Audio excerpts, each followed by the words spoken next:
तो set associative जो mapping है इसे डायरेक्ट मैपिंग और फुली एसोसिएटिव मैपिंग को के कंसेप्ट को कंबाइन करके बनाया गया है। डायरेक्ट मैपिंग क्या करता है? डायरेक्ट मैपिंग जो है कैश को, जो कैश में कौन सा वाला ब्लॉक किस लाइन पे आएगा कैश के पास, इसके लिए इन्होंने फिक्स कर दिया है एक फॉर्मूला कि के मॉड एन का यूज करके हम ये सेट करेंगे कि भाई कौन कहाँ पे किस लाइन पे कौन सा ब्लॉक आना है, और हमने ये चीज को फिक्स करके रखा है कि B0, B4, B8, B12 ये सारे जो है ये सिर्फ लाइन नंबर 0 पे ही आएंगे। ठीक है। और जो फुली एसोसिएटिव मैपिंग है, इसने कहा कि अगर हम इस चीज को फिक्स कर देते हैं, ठीक है, अगर हम ये फिक्स कर दें कि ब्लॉक कौन सा ब्लॉक कौन सी लाइन पे जाएगा, इससे जो हमारा हिट रेशियो है या चांसेस ऑफ हिट है, नंबर ऑफ हिट्स है, वो क्या हो रहा है? रिड्यूस हो रहा है। ठीक है। तो हिट्स को इंक्रीज करने के लिए, बढ़ाने के लिए हम क्या कर रहे हैं? हम फुल एसोसिएटिव मैपिंग का यूज कर रहे हैं, और इसका ऑब्जेक्टिव भी यही है, it helps in improving the number of hits. Okay. अच्छा, तो अब यहाँ पे इन्होंने क्या सुधार क्या किया? कोई बहुत बड़ा सुधार नहीं था, सिर्फ ये है कि जो चीज हमने फिक्स कर दी थी कि भाई ये वाला ब्लॉक सिर्फ इसी लाइन में आएगा, ये वाला ब्लॉक सिर्फ इसी लाइन में आएगा, इस चीज को हमने क्या कर दिया? हमने फ्लेक्सिबल कर दिया कि अब कोई भी ब्लॉक, मेन मेमोरी के पास 31 ब्लॉक है, तो इन 31 ब्लॉक में से कोई भी ब्लॉक किसी भी लाइन नंबर पे आके स्टोर हो सकता है। और इसीलिए यहाँ पे क्या लिखा हुआ है? From B0 to B31। ठीक है। मतलब B0 से B31 तक लेके कोई भी एक ब्लॉक यहाँ पे हो सकता है। B0 to B31, B0 to B31, B0 to B31 कोई भी आ सकता है। Okay. So this is your full associative mapping. ठीक है। तो मेरे ख्याल से ये जो बेसिक कंसेप्ट है ये आपको क्लियर है। ठीक है। ओके। तो अब हम आते हैं एडवांटेज डिसएडवांटेज, जिस हम पहले ही बात कर चुके हैं। अब हम आते हैं कि सेट एसोसिएटिव मैपिंग कैसे काम करता है। ठीक है। This is very important. And ये क्या है? It is combination of direct and fully associative mapping. कैसे है अब ये देखना है। पहले हम फिर से एक बार अजम्पशंस को रिकॉल कर लेते हैं कि हम क्या अजम्पशन लेके चल रहे हैं। ठीक है। अजम्पशन क्या है कि हमारा जो मेन मेमोरी है, मेन मेमोरी को हम कितने ब्लॉक्स में डिवाइड कर रहे हैं? 31 ब्लॉक्स में। ठीक है। और आपके मेन मेमोरी की साइज क्या है? 128 वर्ड है। ठीक है। और एक ब्लॉक में 4 वर्ड है। कैसे है? ये सारी बातें हम ऑलरेडी कर चुके हैं। ठीक है। अब दूसरा क्या है कि आपके पास ये जो कैश है, कैश को 4 लाइंस में डिवाइड किया गया है। 4 लाइन कैश है और हर एक लाइन में 4 वर्ड स्टोर होंगे। ठीक है। 4 वर्ड स्टोर होंगे हर लाइन में, और टोटल नंबर ऑफ जो वर्ड्स है दैट इज 16। राइट। तो अब मुझे देखना है कि ये सेट एसोसिएटिव मैपिंग क्या होता है, और ये डायरेक्ट मैपिंग और फुली एसोसिएटिव मैपिंग के कंसेप्ट को कैसे कंबाइन कर रहा है, कैसे इंप्लीमेंट कर रहा है। ठीक है। अच्छा, तो अब ये इसे हम कहते हैं के वे सेट एसोसिएटिव, और ये जो के की वैल्यू है it always be in power of 2। ठीक है। मतलब ये के की वैल्यू क्या हो सकती है? 2, 4, 8, 16, 32, 64, 128, मतलब कोई भी वैल्यू होगी जिसे आप 2 की पावर समथिंग में कन्वर्ट कर सकते हैं। ठीक है। जैसे आपके पास किस तरीके से आएंगे ये के वे सेट एसोसिएटिव? 2 वे, 4 वे, 8 वे। ठीक है। अच्छा, अब आपका कोई भी सेट एसोसिएटिव मैपिंग है, क्वेश्चन को सिंपल और एग्जाम्पल को सिंपल रखने के लिए हम यूज कर रहे हैं 2 वे सेट एसोसिएटिव। राइट। 2 वे सेट एसोसिएटिव है। तो आपको जब आप सेट एसोसिएटिव मैपिंग का यूज कर रहे होंगे तो पहला काम है कि ये फाइंड करना कि नंबर ऑफ सेट कितने बनेंगे। सेट एसोसिएटिव मैपिंग यूज कर रहे हैं ना, तो इसका मतलब आपने क्या किया है? कैश को सेट्स में डिवाइड कर लिया है। ठीक है। कितने सेट्स में डिवाइड कर रहे हैं ये कैसे पता चलेगा? उसके लिए फॉर्मूला है number of set is equal to number of line upon value of K. ठीक है। तो ये बताओ तुम लोगों से मुझे कि कैश में कितनी लाइंस है? फटाफट रिप्लाई करो कि आपका जो कैश है इसमें कितनी लाइंस है? टोटल लाइंस कितनी है? रिप्लाई करो। 4। राइट। और हमें और के की वैल्यू मैंने क्या कही है? के की वैल्यू बताओ फटाफट। Very good, very good. 4 line से के की वैल्यू क्या है? हम 2 वे सेट एसोसिएटिव ले रहे हैं तो K is equals to 2। Very good Sakshi, Suyash, Prabhat, very good. Okay.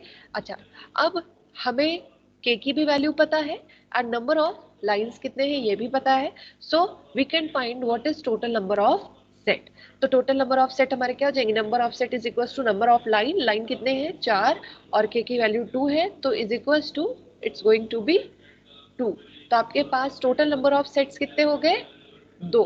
ठीक है, आप 2 सेट में डिवाइड कर रहे हैं तो आपके पास जो ये कैश है ये 2 सेट में डिवाइड हो रहा है. अब इसको ध्यान से समझना, ये 2 सेट कैसे फॉर्म होंगे. टोटल लाइंस कितने हैं, टोटल लाइंस है 4, 2 सेट बन रहे हैं मतलब ये जो सेट है ये इक्वल साइज के होंगे. मतलब आपके पास 2 सेट बन रहे हैं, टोटल लाइंस 4 है. तो आप जो है इसको पूरे लाइंस को या पूरे कैश को 2 इक्वल पार्ट में डिवाइड कर रहे हो. ठीक है, तो इसका मतलब एक सेट में 2 लाइंस आएंगी. ये बात समझ में आ रही है कि नहीं. एक सेट में 2 लाइंस आएंगी तभी तो इक्वल डिवीजन होगा. देखो 4 लाइन है, 2 सेट बनाने हैं. ठीक है, इक्वल डिवीजन करेंगे ये कहा जा रहा है. तो अगर हम इसको 2 इक्वल पार्ट में डिवाइड करना है तो 1 set is equal to 2 line. ऐसे ही तो करेंगे, ऐसे ही तो करेंगे ना. तो ये देखो यहाँ पे ध्यान से कि हमने क्या किया, स्टार्टिंग के जो 2 ब्लॉक्स है, 2 लाइंस है, स्टार्टिंग के 2 लाइंस L0 L1, इन दोनों को हमने क्या कर दिया है, इन दोनों को कह दिया भाई ये सेट 0 है. ठीक है, और जो लास्ट के 2 लाइंस है इनको हम कह रहे हैं सेट 1. ठीक है, तो ये हो गया पहली चीज. इसमें एक नई चीज क्या इंट्रोड्यूस हुई कि अभी तक तो आप कैश को सिर्फ लाइन में डिवाइड कर रहे थे. ठीक है, क्लास को सिर्फ लाइंस में डिवाइड कर रहे थे. अब जो है आप कैश को लाइंस में तो डिवाइड कर ही रहे हैं, इसके अलावा आप इसे फिर से सेट्स में भी डिवाइड कर रहे हैं. ठीक है, तो number of set is equals to 2.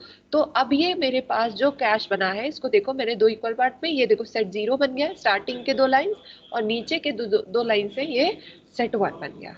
Okay, अच्छा अब आते हैं असली मुद्दे पे. बहुत ध्यान से समझना कि अब इसमें डायरेक्ट मैपिंग कैसे यूज हो रही है और सेट एसोसिएटिव मैपिंग, ठीक है, कैसे यूज हो रही है. देखो अब सवाल ये है कि देखो अब इसमें 2 चीज, पहले आपको ये समझना है कि 2 चीजें डिसाइड करनी है. पहली चीज कि अगर कोई भी यहाँ से मेमोरी का ब्लॉक अगर कैश के पास उठ के जाएगा तो now you have to think of 2 things. क्या क्या है, पहले तो ये डिसाइड करो कि कौन से सेट में जाएगा. ठीक है, अब आपको 2 लेवल पे सोचना है. पहले क्या करना था, सिर्फ क्या करना था, कौन सा ब्लॉक कौन सी लाइन में जाएगा ये सोचना था. अभी कहानी बदल गई. अभी पहले आपको ये सोचना है कि कोई भी मेमोरी का जो ब्लॉक है वो उठ के जब कैश के पास जाएगा तो कौन से सेट में जाएगा, first thing, right. Second thing is कि सेट में जाएगा तो सेट के कौन से लाइन में जाएगा. ये तो छोटा सा एग्जांपल है ना. जैसे अगर मेरे पास 2 सेट है and each set contain 8 blocks. ठीक है, तो कौन से वाले ब्लॉक में उठ के जाएगा ये डिसाइड करना. ठीक है, so we have 2 levels. First, if any block is need to be placed in cache, first decide in which set it will be inserted, right. and उसके बाद ये डिसाइड करेंगे कि भाई सेट ये है तो in which line this block can be placed. Okay, are you getting me or not, are you getting this thing.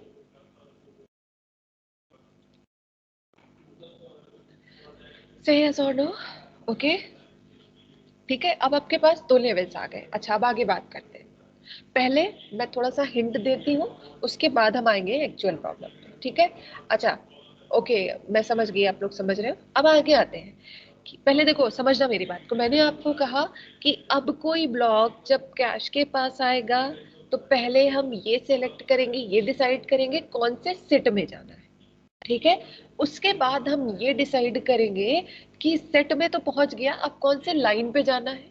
Okay, अच्छा इसीलिए हम जो मतलब कौन सा सेट सेलेक्ट करना है, कोई भी ब्लॉक कौन से सेट में जाएगा, इसके लिए डायरेक्ट मैपिंग का कंसेप्ट यूज करते हैं. ध्यान से सुनना.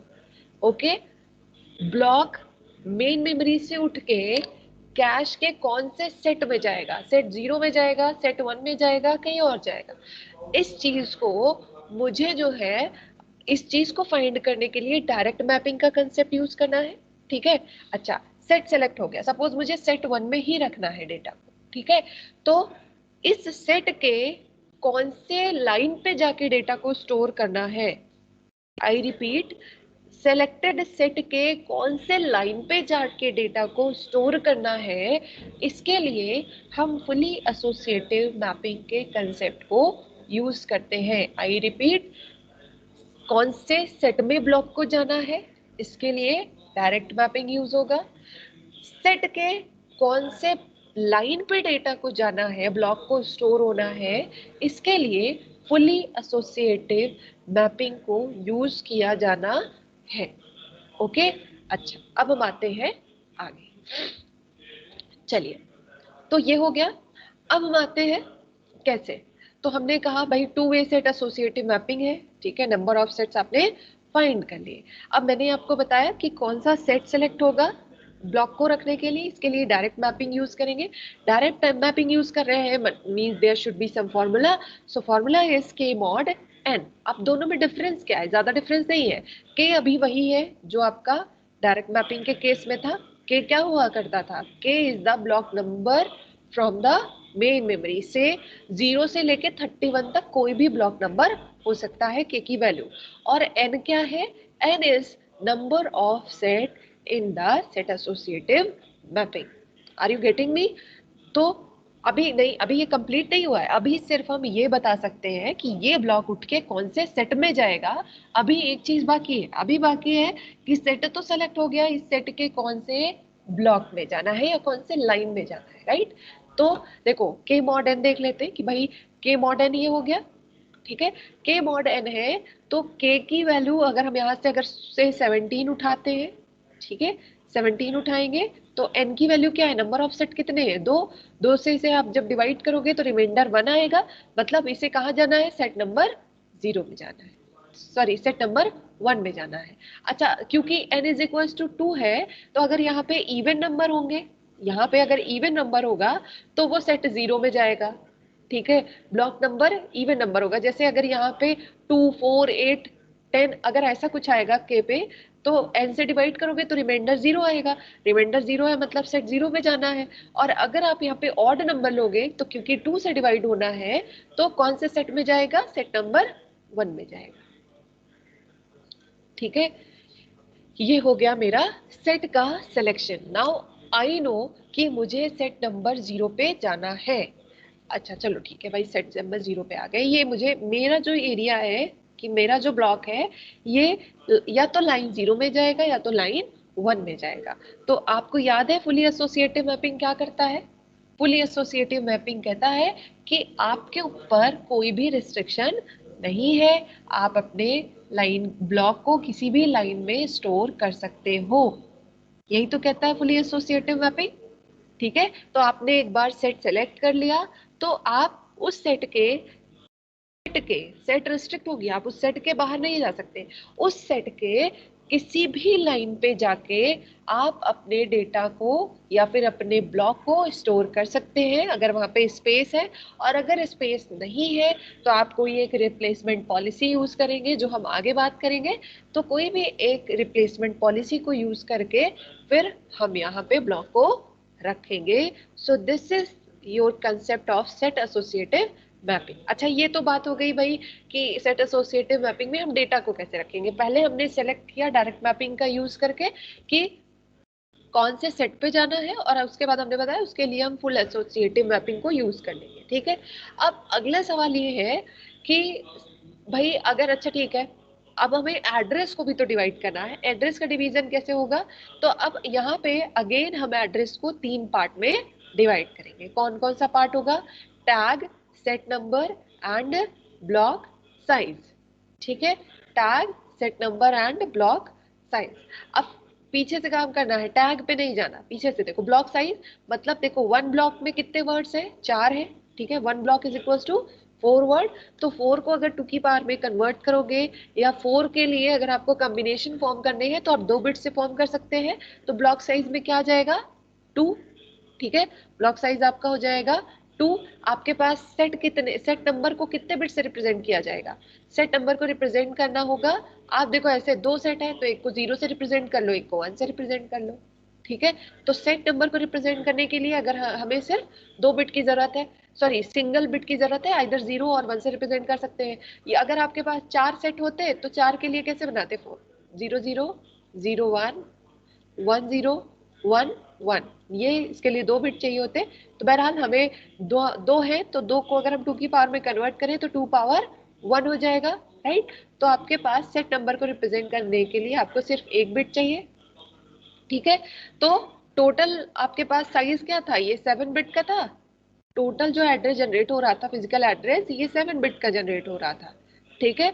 तो आपके पास 2 और 1 हो गए, मतलब 3 बिट यूज हो गए। तो रिमेनिंग जो बिट्स है ये किसके लिए यूज की जाएंगी, टैग के लिए, ठीक है। Okay class, so this is all about your fully associative mapping. Okay, तो अब आप लोगों को कोई